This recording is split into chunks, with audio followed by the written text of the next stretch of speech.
जरा सोचिए, अगर अल्लाह सिर्फ नेक बंदों का ही ख्याल रखे तो गुनहगारों का ख्याल कौन रखेगा। एक अल्लाह वाला दरवेश दरिया के किनारे जिक्र करते हुए चल रहा था।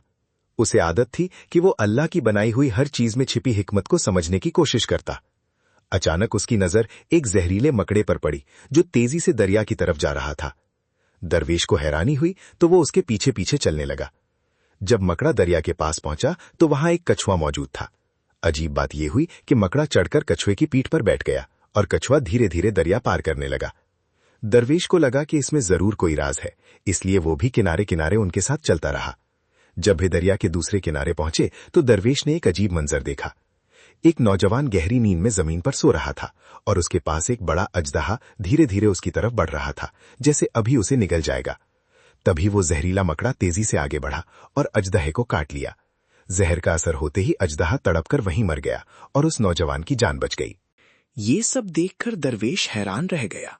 उसने सोचा, जरूर ये नौजवान कोई बहुत नेक इंसान होगा जिसकी हिफाजत के लिए अल्लाह ने ये खास इंतजाम किया।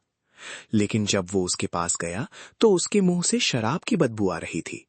ये देखकर दरवेश और भी हैरान हो गया कि एक गुनाहगार इंसान के लिए अल्लाह ने इतना बड़ा इंतजाम क्यों किया।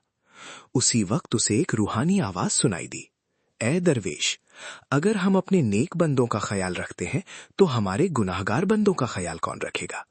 ये अल्फाज सुनकर दरवेश की आंखों में आंसू आ गए। उसे अल्लाह की रहमत का असली मतलब समझ आ गया। जब वो नौजवान जागा तो दरवेश ने उसे पूरी बात बताई।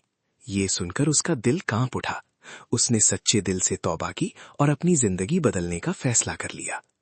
वक्त गुजरता गया और वही नौजवान इल्म और नेकी के रास्ते पर चलकर एक नेक और इज्जतदार आलिम बन गया। यही है अल्लाह की रहमत जो हर बंदे तक पहुंचती है, चाहे वो कैसा भी क्यों ना हो।